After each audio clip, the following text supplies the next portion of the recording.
Dieu soit loué. Je bénis le Seigneur d'être encore devant vous ce matin. Je pouvais ne pas. Comme je le disais à ceux qui étaient là lundi, ces programmes étaient prêts à être annulés. Parce que l'ennemi avait fait aussi son programme de manière à ce que nous ne puissions pas tenir ces programmes. Il restait un tout petit peu pour que ce programme soit annulé. J'étais sérieusement malade. Il s'est fait qu'en même temps, papa devait se déplacer. Donc, il n'y avait plus de moyens pour que nous puissions tenir ces programmes. Mais avant qu'il ne parte, il m'a posé la question: te sens-tu fort pour tenir les programmes? Je lui ai dit oui. Non pas parce que je croyais en mes capacités, mais parce que je croyais en celui qui a donné ces programmes. Et il a fallu qu'on arrive jusqu'à la veille du programme pour que je sente la restauration de ma santé. Et la nuit du dimanche à lundi, il y a eu comme une intervention du Seigneur. Nous avons vu la main de Dieu, ma femme et moi. Je me suis réveillé lundi le matin. Je lui ai dit, je n'ai pas, ça fait presque 2 mois. Je ne me suis jamais senti aussi fort. Je me suis relevé le lundi matin comme si j'étais restauré dans toutes mes forces. Et ça, il n'y a que Dieu qui puisse le faire. Le dimanche passé, j'étais invité à intervenir à un programme non loin dans le quartier. C'est vrai que j'y suis allé, j'ai tenu ces programmes, mais dans toute la difficulté possible. Je me sentais mal en moi-même. Mais je fais que les frères avec qui j'étais ne sentent pas que j'allais mal. J'ai prêché la parole et je suis rentré à la maison presque fébrile, avec des douleurs. Mais lorsque je suis allé dormir, nous avons fait des déclarations avant de dormir. Ma femme et moi, nous avons prié le Seigneur et nous avons vu sa main encore une fois. Et pour ça, je bénis le Seigneur. Pour ça, je glorifie le Dieu puissant. Je glorifie le tout-puissant El Shaddai pour sa force et sa grâce. Amen.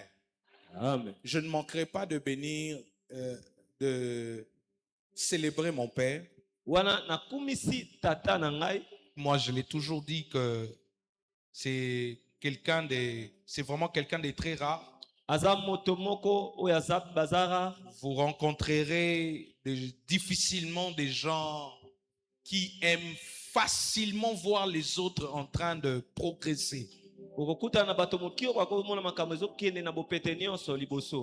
Et Dieu nous a donné un Père qui aime voir les autres en train de monter, en train d'aller de l'avant. Pas plus tard que ce matin, ma femme et moi, nous étions en train de dire que il est quelqu'un qui a de la joie pour le bonheur des autres comme si c'était lui-même. Et ça, c'est une grâce. Sinaï est béni d'avoir un père comme le pasteur Teddy. Nous sommes bénis d'avoir un père comme lui. Nous prions le Seigneur qu'il vive longtemps, en bonne santé, qu'il garde sa femme qu'il garde ses enfants, qu'il protège sa maison, en le nom puissant de Jésus. De là où il sait, de là où il est, je sais qu'il nous suit. Même lorsqu'il rate de suivre en direct, il le fait toujours même de manière en différé. Et je le transmets tout notre amour dans le nom de Jésus. Dans l'adversité. C'est ça notre thème depuis le lundi. Où nous avons commencé à montrer que c'est une situation dans laquelle nous sommes pendant toute notre vie de chrétien, toute notre vie d'enfant de Dieu. Nous sommes et nous vivons dans l'adversité. C'est la Bible qui nous l'informe. La Bible est en train de dire que ne soyez pas distraits. Soyez au contraire vigilants. Parce que votre adversaire, le diable, rôde autour de vous comme un lion rugissant. Et il cherche celui qui va se laisser dévorer. C'est une situation générale, mais c'est aussi une situation permanente. Il est tout le temps là.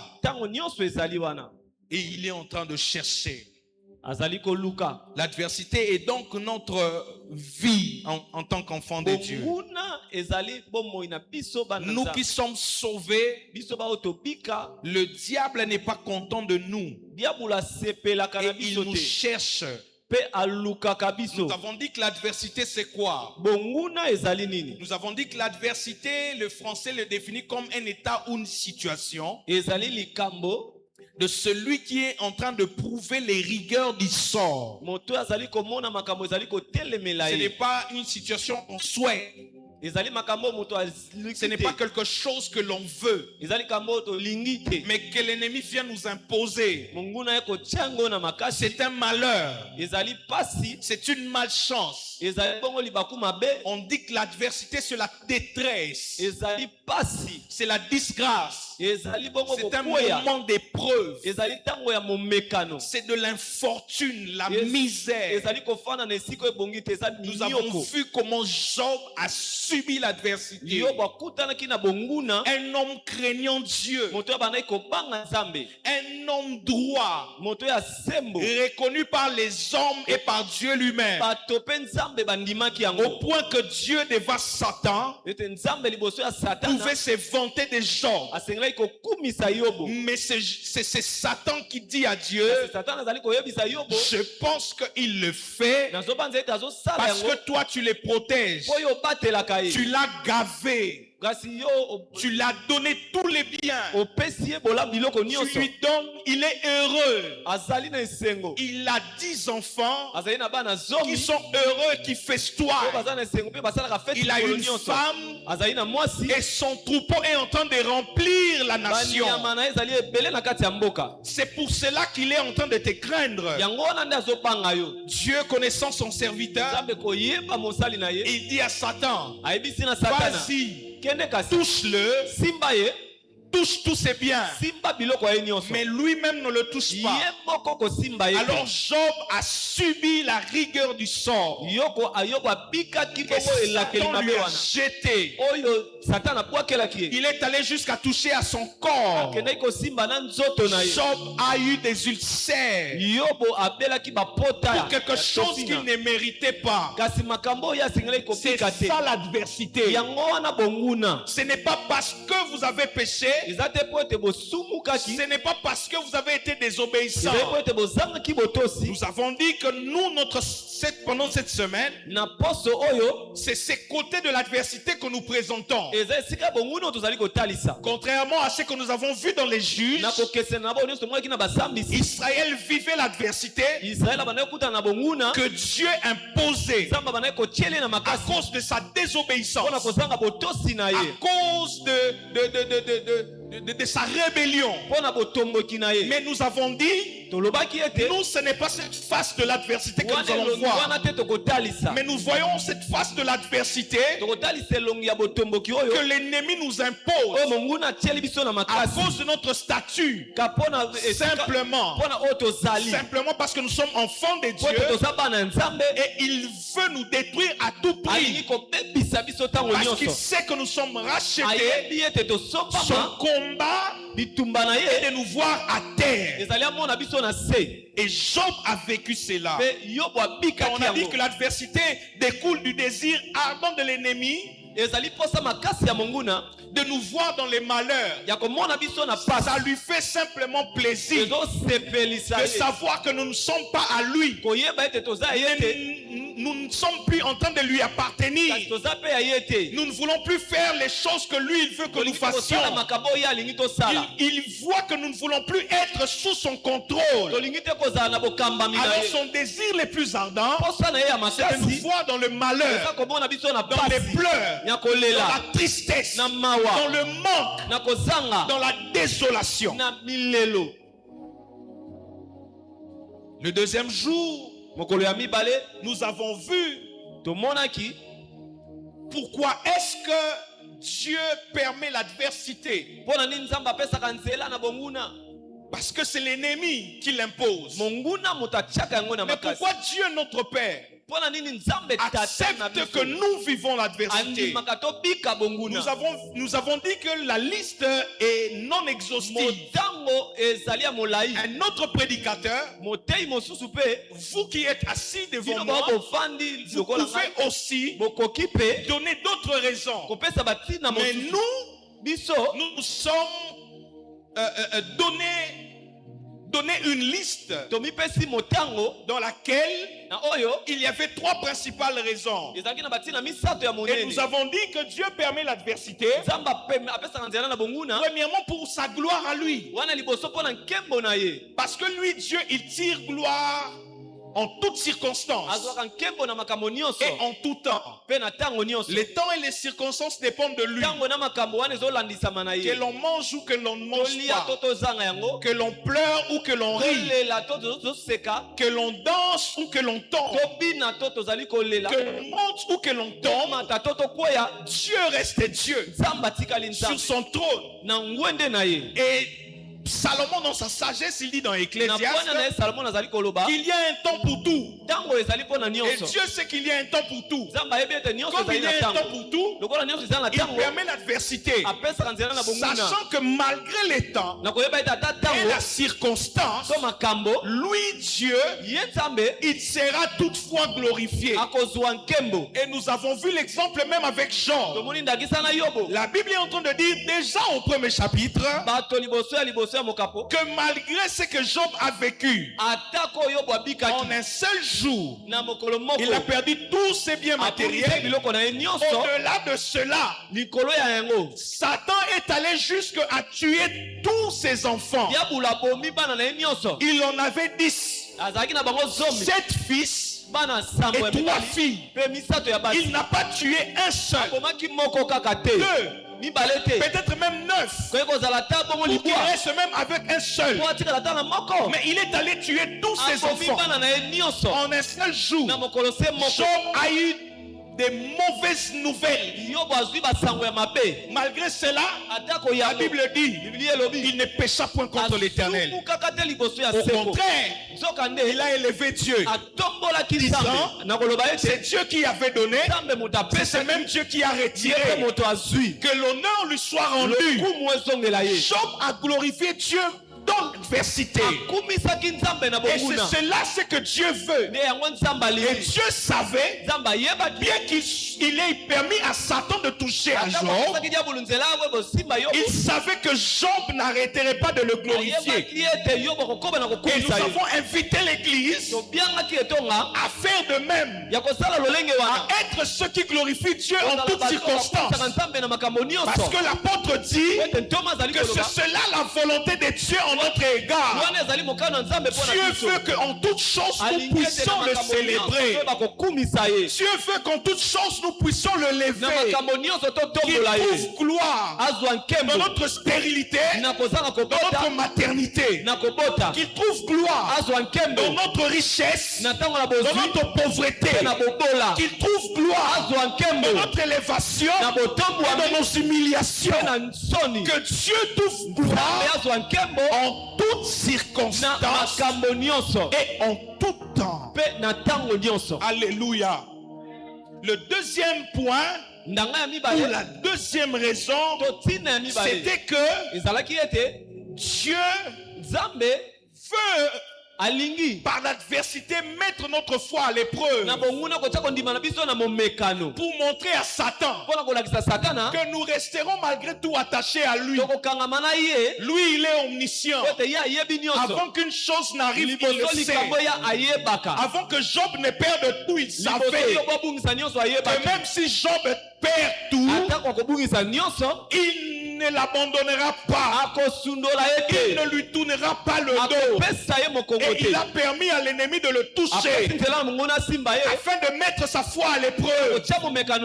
Malgré tout, Job est resté attaché. Il est resté attaché au Seigneur dans toute sa foi. De la même manière, si Dieu permet à ses enfants de connaître des situations difficiles, c'est aussi pour que notre foi grandisse. Parce que Paul dit, si c'est pour les choses de ce monde, de ce siècle, que nous avons cru, nous sommes les plus malheureux. Il ne s'agit pas des véhicules. Ce n'est pas une question de construire des maisons. Ce n'est pas une histoire de poste au gouvernement. Ce n'est pas une question de ministère connu et élevé dans le monde. Ce n'est pas que l'on nous connaisse, ceux qui ressuscitent le mort. Il ne s'agit pas de cela. Il s'agit de la foi. Et la Bible dit que le but de notre foi, c'est le salut. C'est ce pourquoi nous avons cru. C'est pour notre âme. Que notre âme soit sauvée. C'est pour notre âme que nous sommes attachés à Christ. Si nous lui avons donné notre vie, c'est pour qu'il sauve notre âme. C'est ce qui est important pour Dieu. Ça, Dieu le sait.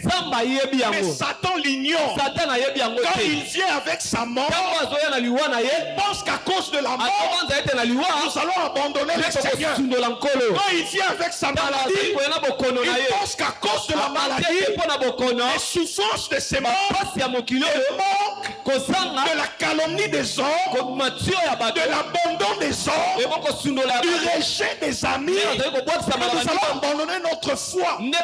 C'est faux. Et il l'ignore. Et si Dieu le permet, il lui dit oui. Vas-y, ravis son travail, qu'il reste chômeur, mais tu verras comment il restera attaché à moi. Dans l'adversité, c'est notre foi qui est mise à l'épreuve. Parce que lui, il est le consommateur de notre foi. Et le diable vient menacer sa nourriture. Et il ne sait pas que malgré cela, nous sommes toujours capables de fournir à Dieu sa nourriture. Et dans l'adversité, un enfant de Dieu ne peut pas cesser de ravitailler Dieu. Il consomme notre foi. Elle doit toujours être produite en dépit de l'adversité. Alléluia. Amen. La troisième des choses, c'était que Dieu, par l'adversité, veut aussi grandir notre sagesse. Que nous sachions comment nous pouvons nous tenir dans ces mondes dangereux. Parce qu'il dit lui-même qu'il nous envoie comme des brebis au milieu de loups. Ce monde, le Christ pouvait dire: soyez prudents comme serpents. Dieu veut que nous soyons ceux qui réfléchissent, ceux qui ne regardent pas des situations sous un seul angle. Souvent quand tout va bien, notre vision aussi est corrompue. Oui. Nous n'arrivons pas à voir réellement ce qu'il y a. De fois, nous ne faisons pas de fois de très bonnes analyses. Mais lorsqu'arrive l'adversité, nos yeux s'ouvrent sur certaines choses. Nous comprenons mieux certaines choses. Nous voyons mieux certaines choses. Alléluia. Amen. La cinquième de choses ou la quatrième de choses, c'est aussi par rapport à l'intelligence. Dieu veut grandir notre intelligence dans l'adversité. Nous avons ici même donné l'exemple de Jacob, qui a été fait souffrir pendant 14 ans. Au départ, il vient chez son oncle, il a demandé la main de l'une de ses filles. Rusé qu'il est, son oncle là-bas, il lui donne l'aîné. On pouvait dire aussi que ça ne dépendait pas de lui, parce qu'il dit que moi je sais que tu aimes Rachel, ma fille cadette. Mais il y a un problème. Je suis soumis à la tradition, et ma tradition dit que ici la cadette ne peut pas partir avant l'aîné. Donc tu prends l'aîné pour l'année que tu as travaillé. C'était un contrat, mais il a roulé. Alors Jacob dit: je suis prêt à travailler pour toi cette année encore. Et il a travaillé 7 ans gratuitement. Il a pris Rachel. Mais lorsqu'arrive à la 14e année, les yeux de Jacob s'est ouvert. L'adversité l'a lavé les yeux. Jacob a eu une intelligence divine, afin d'accroître son salaire. Ils ont fait le contrat avec son maître, afin que tous les bétails qui n'étaient pas achetés et marketés soient pour Laban, et tous ceux qui seront marketés pour lui. Mais lui, il a eu une intelligence, et il a placé dans l'eau, de manière à ce que lorsque les bétails venaient s'abreuver, il regardait les plantes qu'il avait à moitié dénudées, et ces bêtes qui venaient s'abreuver, quoi qu'ils étaient non marketés et non achetés, lorsqu'ils s'accouplaient, ils donnaient de petits qui étaient marketés et achetés. Et Jacob les séparait directement. Ainsi le troupeau de Jacob s'accroissait de plus en plus. Et la Bible dit qu'il devenait de plus en plus riche, au point que Laban et ses fils le regardaient d'un mauvais œil. L'intelligence qu'il a eue dans l'adversité. Et Dieu veut que tu sois dans cette situation, pour que ton intelligence s'ouvre. Tu es tombé en faillite, premièrement. Deuxièmement, troisièmement, Dieu veut t'apprendre une leçon. Si tu ouvres bien les yeux avec le Saint-Esprit, tu verras que Dieu est en train de t'apprendre quelque chose qui t'aidera en un temps record de devenir millionnaire. Alléluia. Amen. La cinquième et la dernière, c'était que Dieu permet l'adversité pour nous faire découvrir aussi notre plein potentiel parce que nous en avons. David est allé apprendre à combattre le lion et l'ours. Lorsque tous ses frères aînés étaient restés à la maison, lui, un frère cadet, papa, lui envoie dans la forêt paître le troupeau. Il pouvait pleurer, se lamenter. C'était l'adversité. Comment moi, un jeune homme, c'est moi qu'on envoie paître le troupeau dans un milieu aussi dangereux, dans la forêt, pendant que les grands frères sont restés à la maison. Il était parti. Et là, un jour, un lion était venu attaquer le troupeau. Il l'a rattrapé. Il l'a pris. Il l'a déchiré. Il a pris la brebis. Un autre jour, un ours a surgi. A fait de même. David l'a poursuivi.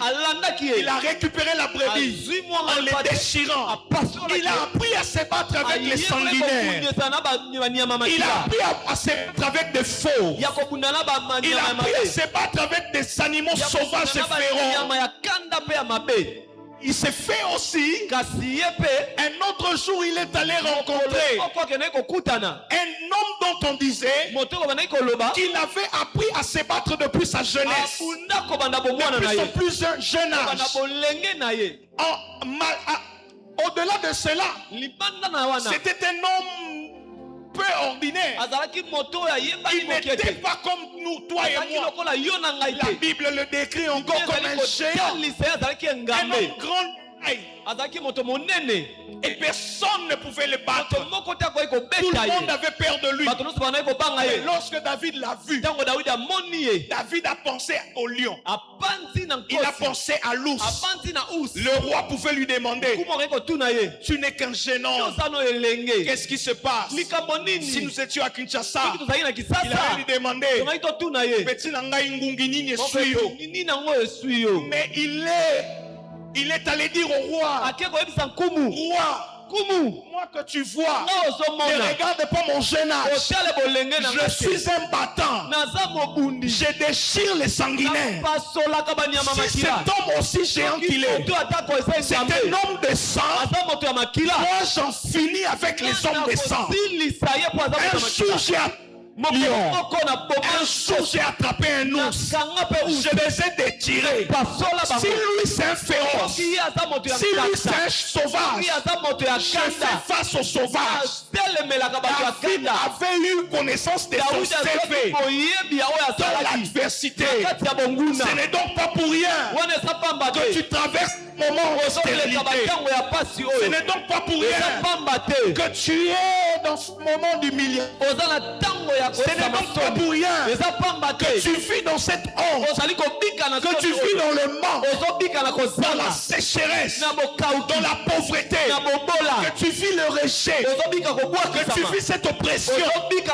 Dieu veut qu'en toi sorte réellement et que ta personne connaisse c'est que tu y es réellement. Alléluia.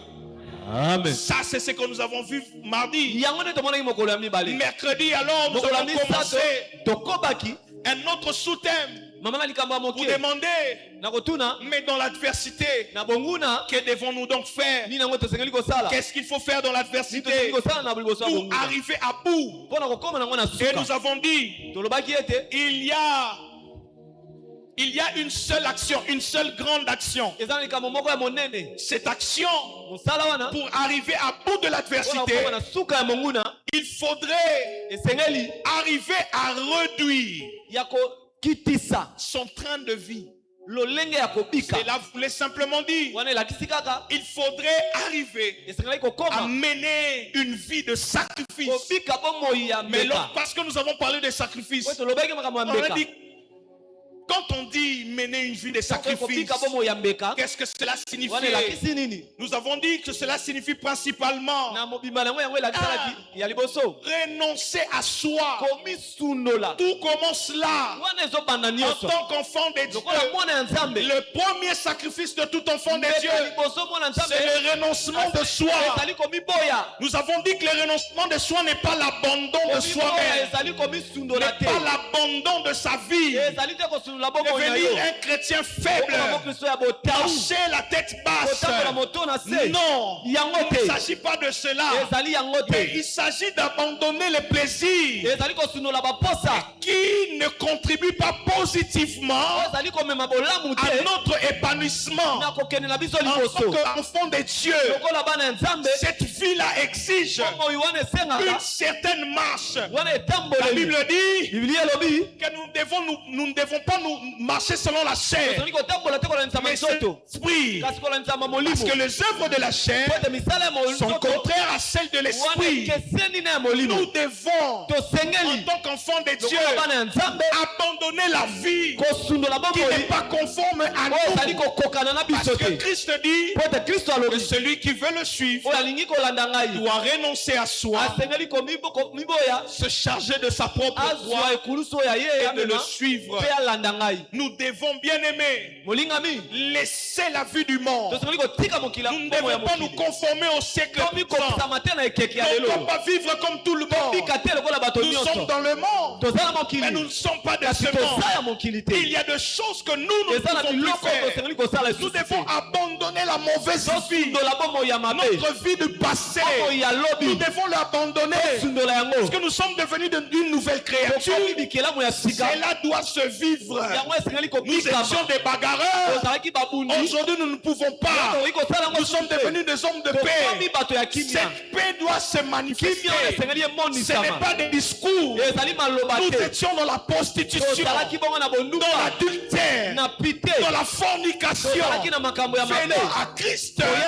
Nous ne devons plus vivre dans la même vie. Nous devons abandonner cette vie parce que cela ne nous convient plus. Nous sommes devenus une nouvelle créature. Le deuxième point de ce que signifie mener une vie de sacrifice, nous avons dit aussi que cela signifie cultiver une vie de prière et de jeûne.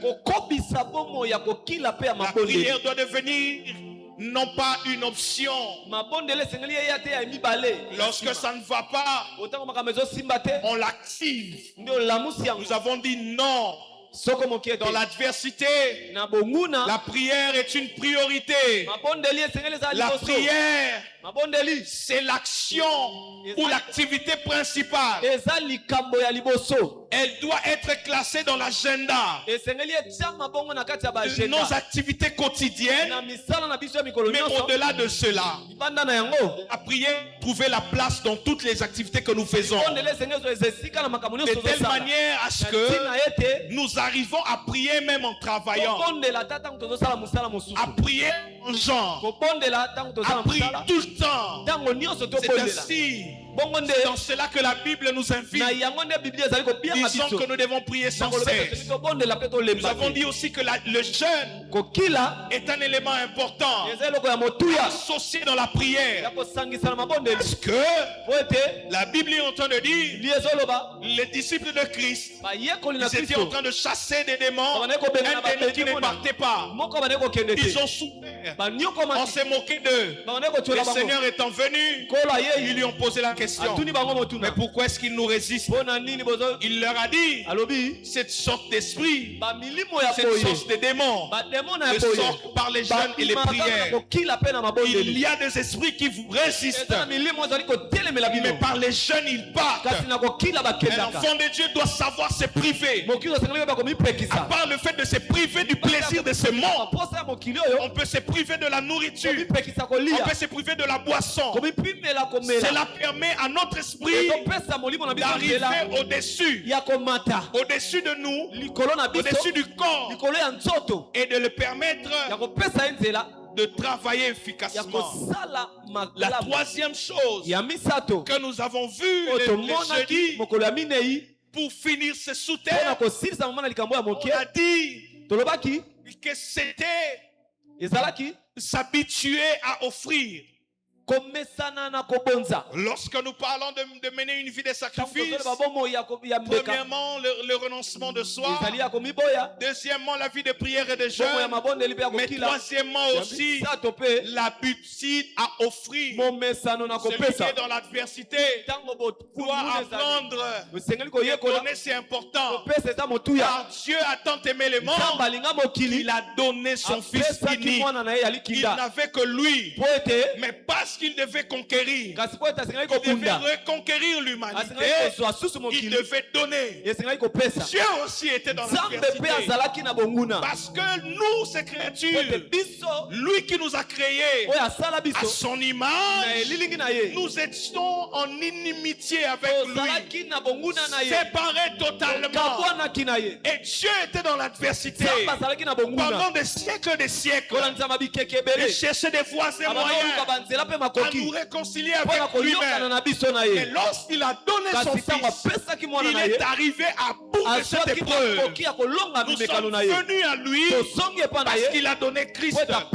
Celui qui est dans l'adversité et dans l'épreuve doit savoir donner. Et nous avons vu des exemples dans la Bible des gens qui ont donné face au combat. Israël a appelé son prophète pour lui dire: les Philistins sont devant nous. Samuel ne cesse pas de crier à notre Dieu en notre faveur, parce que l'ennemi était là. Et la Bible dit: le prophète a sacrifié un agneau de lait avant le combat. Et Israël est allé au combat. Il a vaincu. Vous voulez arriver à bout de votre adversité, que la vie de libéralité, que la libéralité devienne une vie. Parce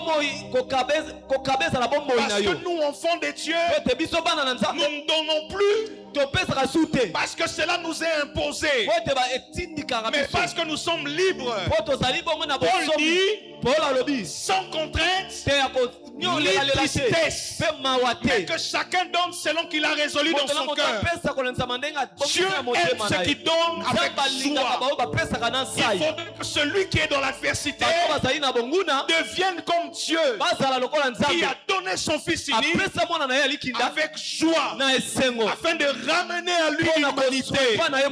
Que celui qui est dans l'épreuve apprenne à donner. Nous n'insistons pas là-dessus. Nous avons pris tout le temps d'en parler la semaine. Et le vendredi, nous avons passé le temps dans la prière et dans les actions prophétiques. Aujourd'hui, nous clôturons cet enseignement. Notre sous-thème de ce matin: l'adversité et notre invincibilité. L'adversité et notre invincibilité. Non. Et le fait que nous ne tombons pas, nous ne sommes pas vaincus. En d'autres termes, l'adversité, il y en a. C'est une situation permanente et généralisée. Tout enfant de Dieu va le vivre. Va la vivre, pardon. Mais malgré cela, nous sommes invincibles. La Bible est en train de dire que Dieu était sur son trône. Lors du déluge, je suis dans le livre de Psaume chapitre 29. Il regardait les hommes, comment ils mouraient. À l'époque, lors du déluge, Dieu était assis sur son trône. Les hommes se plaignaient et mouraient. Mais cela nous montre ou nous informe que Dieu n'est pas surpris par ce qui nous arrive. les malheurs qui nous atteignent ne surprennent pas le Seigneur. Les peines que nous connaissons ne l'étonnent pas. Il reste sur son trône, assis malgré le temps et les circonstances. Mais nous devons aussi signaler toutefois qu'il y a une différence maintenant. À l'époque du déluge, Dieu était assis en train de regarder les hommes qui mouraient. Mais aujourd'hui, Dieu est assis encore sur son trône. Malgré les souffrances et les peines, mais il ne nous regarde pas en train de mourir. Il nous regarde en train de vaincre. Parce que la Bible est en train de dire, je suis dans le livre de Romains chapitre 8 verset 37, mais dans toutes ces choses, nous sommes plus que vainqueurs par celui qui nous a aimés. Maintenant en Christ, nous sommes plus que vainqueurs par celui qui nous a aimés. Parce que nous sommes unis à Christ. Comme le dit le même chapitre de Romains, au premier verset, la Bible est en train de dire que nous sommes unis à Christ. Et Dieu maintenant il est en train de nous regarder aussi, comme il regardait les hommes qui mouraient dans les déluges. Mais ceux qui étaient dans les déluges, il les regardait mourir. Mais nous maintenant, grâce à l'œuvre de Jésus, Dieu sur son trône ne nous regarde plus en train de mourir. Dieu est en train de nous regarder en train de vaincre, simplement parce que nous sommes unis à Jésus. Et parce que cette unité, il n'y a rien qui peut le briser. Comme le dit le même livre de Romains au chapitre 8. Qu'est-ce qui nous séparera de l'amour de Dieu? Romains a cité. Paul cite aux Romains beaucoup de choses. Et il n'y a rien. Les difficultés de ce monde, les persécutions, l'oppression, la tribulation, rien ne peut nous séparer de cet amour de Christ. Alors rien aussi ne peut nous condamner. Je reprends. Dieu dans les cieux, il nous regarde aujourd'hui, non pas comme des hommes qui étaient en train de mourir dans les déluges, mais lorsqu'il lance ses yeux sur terre, tout fier, il est assis sur son trône, connaissant qu'il y a une œuvre qui a été faite, qui a été bien faite, l'œuvre de Christ, et nous sommes liés à Christ. Notre unité avec Christ, une unité que rien ne peut séparer, fait aussi en sorte que rien de ce que nous vivons n'arrive à nous condamner. Ainsi nous devenons des vainqueurs. Alléluia. Amen. Parce que qui est celui avec qui nous sommes réunis? Nous nous sommes unis à qui? Nous nous sommes unis à celui dont la parole est en train de dire qu'il a effacé l'acte dont les ordonnances nous condamnaient, dont les ordonnances subsistaient contre nous. Il l'a détruit à la croix en les dépouillant. Il a dépouillé les dominations et les autorités. Il les a livrées publiquement en spectacle, en triomphant d'elle par la croix. C'est celui-là avec qui nous sommes unis. C'est lui qui a vaincu. C'est lui qui a vaincu à la croix de Golgotha. Étant unis à lui, nous sommes nous aussi devenus invincibles parce que lui a vaincu.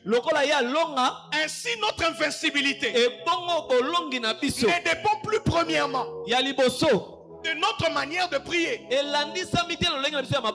jeûner, encore moins de notre sanctification, mais notre invincibilité dans l'adversité dépend de celui qui a vaincu à Golgotha.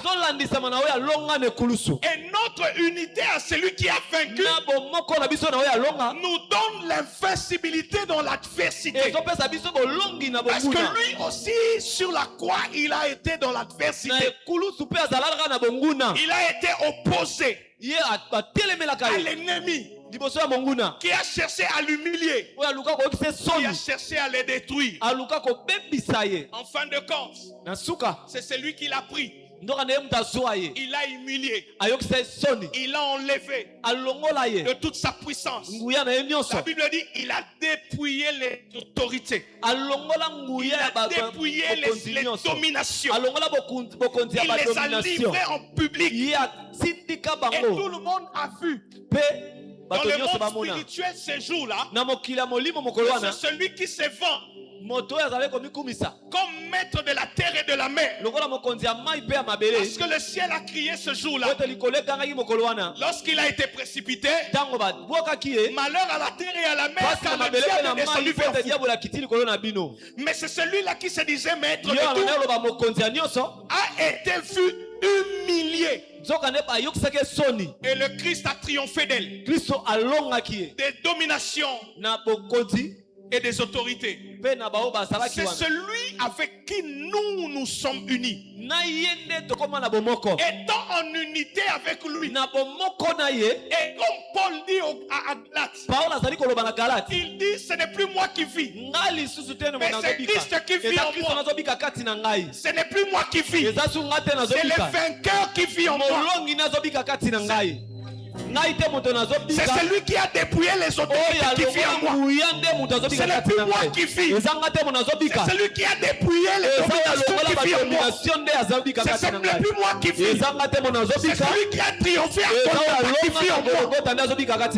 Donc moi, ce n'est plus moi, mais lui il est devant, étant uni à lui. Et donc moi qui a vaincu les dominations, c'est donc moi qui a vaincu les autorités. Nous sommes comme dans une course. Une course de relais. Vous savez, dans une course de relais, c'est une équipe. Peu importe la manière de coureur, de premier coureur, s'il arrive que le tout dernier à qui on remet le relais, est-ce qu'on connaît la course de relais? Vous connaissez au moins de quoi je parle, hein? Lorsque arrive le dernier relayeur, même si les trois autres, parce qu'ils sont souvent en 4, même si les 3 premiers étaient derniers, si lui il arrive à prendre son relais et de courir de manière à ce que traverser la ligne d'arrivée avant tout le monde, l'échec des premiers relayeurs tombe. J'aimerais dire à quelqu'un, cela ressemble à ta vie. Tu étais en train de courir toi-même, peut-être avec ta mère, avec tes frères, avec tes soeurs. Vous étiez en train de courir dans la famille, contre la maladie, contre les échecs, contre les chômages. Vous courez. Il courait tellement bien plus que vous. Il ne s'est passé pas un mois sans que quelqu'un ne soit hospitalisé. Il ne s'est passé pas une heure que quelqu'un ne vienne pleurer. Papa, j'ai perdu mon emploi. Il ne s'est passé pas un an qu'un enfant revienne avec de mauvais résultats à l'école. Il ne s'est passé pas un temps qu'un enfant revienne. Il a perdu son enfant. Jamais dans toute la lignée il n'y a pas eu quelqu'un qui a divorcé. Vous étiez en train de courir vous-même. Vous courez vous-même. Jusqu'à ce jour où vous avez rencontré les vainqueurs de Golgotha et vous lui avez transmis le relais. Lui, il a couru jusqu'à triompher. triomphé des autorités, a triomphé des dominations, et il est sorti vainqueur. La victoire ne reste pas à lui seul, mais sa victoire en tant que dernier relayeur est partagée à toute l'équipe, est partagée à toute l'équipe, est partagée à toute l'équipe. Ainsi, j'aimerais dire à quelqu'un ce matin, nous sommes plus que vainqueurs à celui qui nous a aimés, qui est notre vainqueur. Nous ne sommes pas vainqueurs parce que nous sommes battus. Nous ne sommes pas vainqueurs parce que nous avons gêné. Nous ne sommes pas vainqueurs parce que nous avons prié. Nous sommes vainqueurs parce qu'il est monté à nous. Il a arraché la victoire sur la maladie. Il a arraché la victoire sur la mort. Il a arraché la victoire sur les échecs. Il a arraché la victoire sur les célibats. Il a traîné des siècles dans la famille. Il y avait des gens qui se mariaient, mais à chaque génération, un seul était sacrifié. On dit toujours, à l'époque de la grand-mère, elles étaient à 6, 5 mariés, et l'une de nos grand-mères n'est jamais mariée. Notre grand-mère a eu notre mère. Même chose. Mes tantes sont au nombre de 7. Ma mère s'est mariée avec ses 5 sœurs. C'était non marié. C'est le même cas avec moi. Nous aussi, maman nous a donné naissance. Nous sommes à 4. 3 de mes sœurs sont mariées. Mais moi, pas encore. Je suis venu te dire que les vainqueurs de Golgotha, c'est celui avec qui tu es uni. Rien ne vous sépare. Sa victoire est ta victoire. Son invincibilité est ton invincibilité. J'ai été envoyé dans cette assemblée pour annoncer à quelqu'un que tu ne seras pas vaincu. Tu ne seras pas vaincu. Cette maladie ne t'amènera pas à la mort. Cette intervention chirurgicale n'aura pas lieu. Il a vaincu. Il a vaincu. Il a vaincu la leucémie. Il a vaincu le drépanocytose. Il a vaincu l'arthrose. Il a vaincu le diabète. Il a vaincu l'hypertension. Il a vaincu. Il a vaincu les cardiopathies. Il a vaincu. Il a vaincu la mort. Il a vaincu la mort. Il a vaincu la mort. Il a vaincu la mort. Au point que celui qu'on a enterré après un an, mais un autre jour, on venait enterrer un homme ouin. Pendant que ceux qui venaient enterrer avaient peur des agresseurs, ils ont jeté le corps de l'homme ouin. Et qu'on ait touché les os de cet homme depuis un an déjà. Il a repris vie. Il a repris vie. Les vainqueurs de Golgotha. Et toi aussi tu es vainqueur. Tu as vaincu ce chômage. Tu as vaincu ces échecs. Tu as vaincu ce chômage. Tu as vaincu ces échecs. Raconte-moi l'histoire de ta famille. Je te raconterai l'histoire de Golgotha. Il a dépouillé les autorités. Il a dépouillé les dominations. Il les a livrés publiquement au spectacle. Quel est cet esprit qui semblera ignorer? Et ce jour-là, il n'a pas vu ça. Dans toute sa honte. Dans toute sa honte. Parce qu'il l'a dit. Avant qu'il monte à la croix. J'ai vu en train d'être précipité. Mais il semble que cette jour-là, les gens n'avaient pas compris. Les esprits n'avaient pas compris que Satan était déjà en train d'être humilié. Parce qu'ils l'ont vu descendre. Ils ont cru que Dieu lui a donné l'autorité sur la terre. Ils ont cru que Dieu lui a donné l'autorité sur la mer. Il dit que Christ monte à la croix pour que tous ces esprits voient et regardent pour comprendre que ce n'est pas lui le maître. Ce n'est pas lui le maître. Le maître, c'est celui qui a été souverainement élevé. Le maître, c'est celui qui a été souverainement élevé. Le maître, c'est celui qui a été souverainement élevé. Et ce jour-là, Satan ne pouvait plus rien. Satan ne pouvait plus rien. Satan ne pouvait plus rien. Le vainqueur de Golgotha. Le vainqueur de Golgotha. Il nous a transmis toute sa victoire. Malgré l'adversité, nous sommes invincibles. Tu es invincible. Tu es invincible.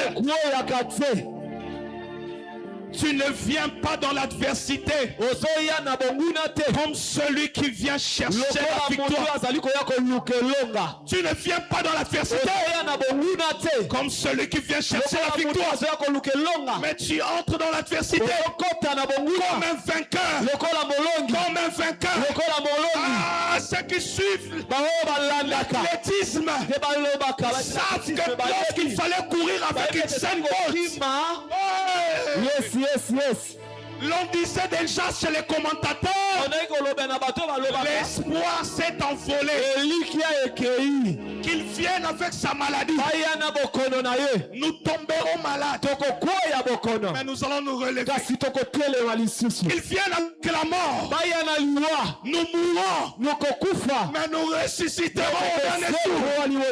Il n'y a plus rien sur lequel nous n'avons pas de victoire. Même la mort qui a été longtemps une réalité. Nous avons la victoire sur la mort. Nous avons la victoire sur la mort.